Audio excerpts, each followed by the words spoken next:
Coisa linda, Benhur.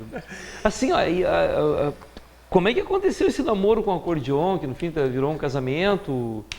Porque eu te conheço, o Benhur, que a gente tocava bateria comigo, tocava muito violão, tocava bossa nova, tocava MPB, tocava rock, o rock dos anos 80, anos 90, né? Aí corta pra... É um espaço em que parece que tu dormiu, acordou, o Benhur apareceu do lado já com o acordeon, sabe, parece que foi da noite pro dia, assim, claro que isso foi até porque quando a gente encontra um amigo querido, assim, que é que nem um irmão pra gente, sabe, aí parece que o tempo não passa, a gente tá aqui conversando das mesmas coisas, né, só que daí essa novidade, assim, que daí tu te pega de surpresa, assim, né? Como é que aconteceu em isso? 2003, aí se vão 12 anos. Em 2003, eu estava investindo muito na investigação do circo. E eu tive uma ideia de seguir o caminho dos mestres, né? Que tinham aparecido aqui os chilenos, argentinos, uruguaios, um palhaço europeu, Zé Ramalho, muito querido, que faleceu agora há pouco tempo. E eu fiquei interessado em investigar as plataformas onde eles andavam.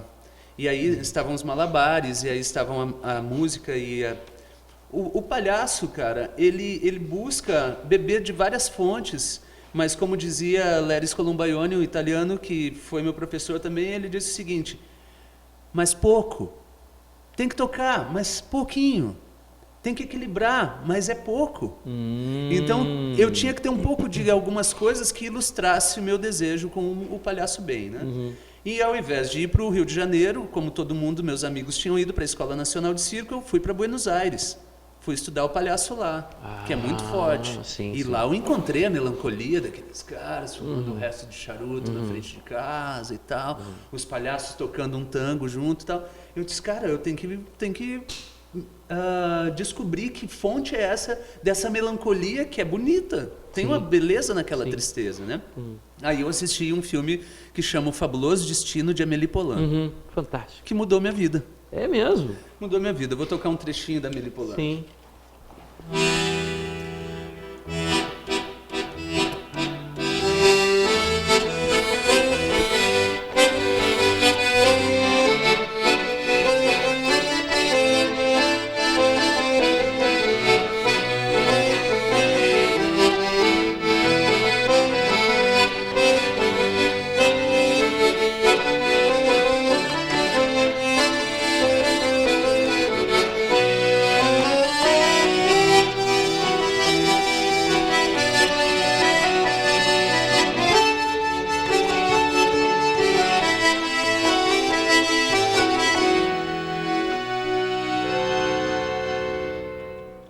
A Amélie Poulain, cara, Bonito, é lindo demais. Aí, Por causa da Amélie Poulain eu comprei Sim. o primeiro acordeon.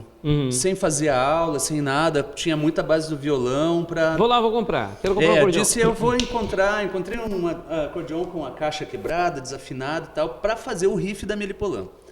Traduzindo, anos depois, eu fui acabar na Europa, tocando na frente do café que a Amélie Poulain gravou o filme em Paris, em Montmartre, os temas dela. Que daí eu tocava logo 4 ou 5 dela, não dizia nada, que eu não falo nada em francês. Agradeci os euros que caíam no meu chapéu e segui viagem com o instrumento. Merci, isso aí. E acabava tendo uma linguagem universal da música, um lugar que mexeu muito comigo, que era o café que ela trabalhava, e um bairro muito cultural por causa de uma catedral que tem de Montmartre, lá em Sacré-Cœur. De lá para cá, eu resolvi estudar um pouquinho. Então eu fui destrinchar um pouco da mão direita do piano e fui investigar os recursos que o instrumento tinha para oferecer, porque trabalha a dinâmica, trabalha o contrabaixo numa mão, trabalha a melodia na outra, e então tem um trabalho Sim. forte para se fazer, né? Estou começando, daqui um pouco mesmo é que eu vou descobrir aonde isso me levou, né? Sim. Então, o híbrido disso veio do acordeon como um instrumento que eu poderia ter na minha mão e pudesse ilustrar as minhas intenções sonoras, né? Mas misturando alguma coisa de ação física junto. Eu posso te mostrar uma delas? Claro que sim, Então, agora. sem dúvida.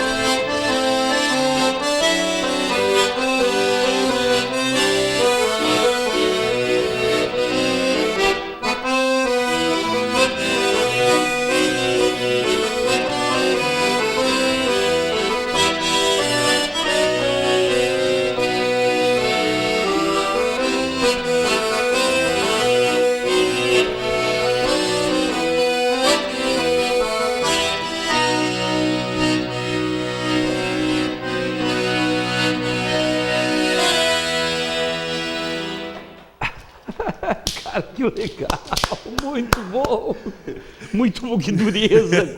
Quanto tempo você levou para fazer isso? Rapaz, eu ainda me quebro um pouco, mas é o inusitado que o circo promove, Sim, né? sim. A brincadeira, ela começa a mexer muito com as pessoas quando todo mundo fica assim, com o esfíncter tensionado, Claro, né? claro. Quando, o inusitado, Sim. tá ali a presença do risco e tudo mais, Claro, né? claro, sim, sim. Então a brincadeira foi essa, descobri através do acordeon um companheiro que eu poderia levar com um pouco de esforço para onde eu fosse, né? Sim.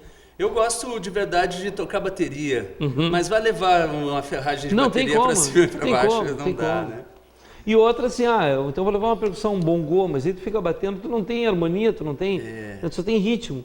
Aí tu tem que ter um instrumento, né? Um violão, um acordeon, né? A ideia é essa, né? E daí a Só falta o cavalo daí pra tu bota o acordeon, sobe no cavalo e vai. né? não, mas daí eu tenho um monociclo, né? Ah, que bom, é até quase a mesma coisa. um Isso aí. cavalo de ferro que vai para cima e para baixo. Mas, rapaz, nos últimos tempos eu tenho voltado meus olhos para o Nordeste, né? Então, estou morando na Bahia nos últimos meses, estudando com um maestro italiano do piano e do acordeon, que chama Stefano Cortese, que tem um projeto incrível que as pessoas podem dar uma investigada no YouTube, que chama Grupo Instrumental do Capão. Grupo Instrumental do Capão. Isso, Vale do Capão, na Chapada Diamantina, né? Então eu fiz uma imersão de leitura, de teoria, de temas italianos. Isso tudo bacana. tem um ingrediente espiritual também, né, Benhor? Tudo. Tem uma coisa porque tu tem que te concentrar, tem meditação, tem uma conexão também, já que tu tá na Chapada, tem uma conexão com a natureza, que ela é fundamental, né, cara? Porque assim, tudo isso, aí artista de rua, tu vai trabalhar na rua, tu tá em contato com as pessoas, então tem uma questão psíquica também intrinsecamente relacionada, né? Eu tive uma oportunidade de conhecer um cara paulista que chama Marcelo Petralha. Ele fez um curso de antropomúsica, que me ajudou a entender uma coisa sobre isso que tu está falando, que é a presença do ser musical por trás das ações musicais. Sim. Então, o meu ser musical diz o que a minha mão vai fazer, mas a minha mão é um terceiro elemento diante disso. O meu ser musical entende uma área de tensão do 5º grau, por exemplo, uma área de maior tensão na escala, aí ele começa a entender o que gostaria de fazer com aquele propósito musical. Então, ele vem te visitar primeiro um ser musical que está por trás das ações musicais, está compreendendo aquelas áreas emocionais e espirituais que a música oferece, para depois eu dizer para minha mão, olha, agora eu quero que tu faça isso daqui. Aquilo foi uma descoberta muito Que legal, muito bom. Rompeu alguns paradigmas que a música virtuosa, mecânica e só processual, assim, né? Enquanto isso, parece que rolou uma dilatação no ouvido, no coração, e é isso que me parece que eu vejo nos olhos das pessoas quando estão na nossa frente, né, Fê? E a questão da habilidade, daí que tu começa a juntar isso aí tudo, tu começa a dissecar o instrumento, começa a ter familiaridade com o instrumento, começa a tocar mais. Né? Mas o que importa não é o tocar mais, né? Daqui a pouco é bem que tu falou, aquele virtuosismo todo, legal, né? Mas às vezes assim as notas simples, né? Aquelas harmonias assim que daqui a pouco elas te levam para algum propósito, é bem como tu falou. Que legal, cara, muito bom. Quando hoje eu escuto uma escala menor harmônica, por exemplo, que no 7º grau ali tem um tropeço de meio tom, aquilo parece que ganha um significado inconsciente numa intenção que até agora há pouco eu não conseguia perceber, né? Mas que sempre fez parte de grandes compositores, essa variação, porque mexeria em alguma coisa da estrutura de quem está ouvindo e de quem recebe aquela intenção. E no fundo acho que tudo é energia também, né? Porque isso é um fluxo de energia. Tu começa a trabalhar com ondas, com questão, por exemplo, até de batimentos cardíacos, né? Você pega um instrumento como esse, o violão, né? Que a madeira está colada no coração. Sim. E ela vai vibrar na hora de que está tocando. Ela emociona primeiro a nós. Isso não é uma questão de egocentrismo ou egoísmo, não é, mas é mecanicamente falando. Eu vou fazer uma infá agora em homenagem a ti, já que tu falou nisso. Isso não estava no script mesmo, tá? Não pensei. Mas tudo isso que tu está falando me remete a essa música aqui, ó. Dando os devidos créditos, Sueli Costa e Paulo César Pinheiro, um grande compositor, que é assim: um dia eu vi numa estrada, num arvoredo caído, não era um tronco qualquer, era madeira de pinho e um artesão esculpia o corpo de uma mulher. Depois eu vi pela noite o artesão nos caminhos, colhendo raios de lua. Trazia cordas de prata que, se esticadas, vibravam no corpo da mulher nua.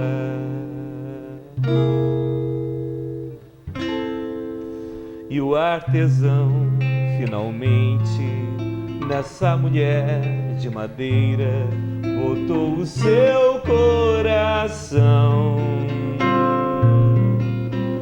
e lhe apertou contra o peito e deu-lhe um nome bonito, e assim nasceu o violão.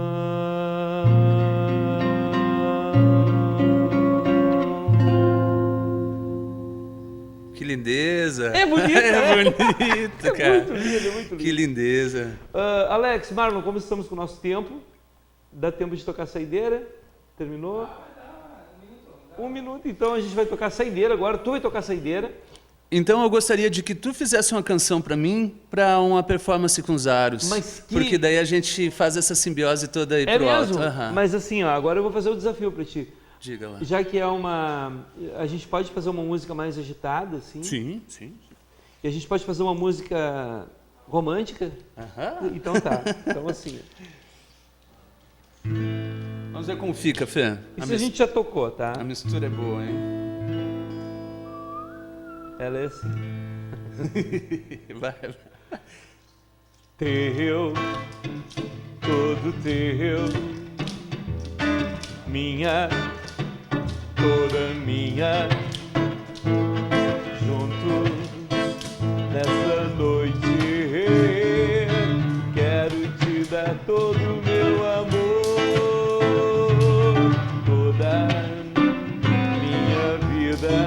Sim, eu te procurei. Hoje sou feliz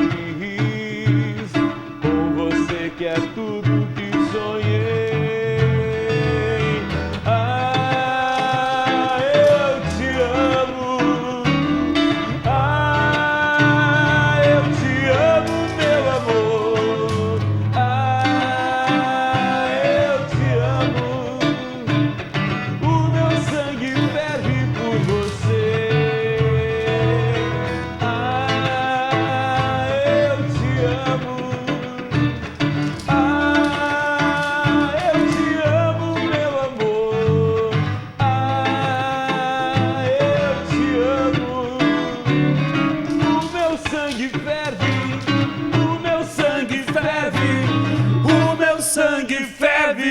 você. Olé! Bravo! Bravo!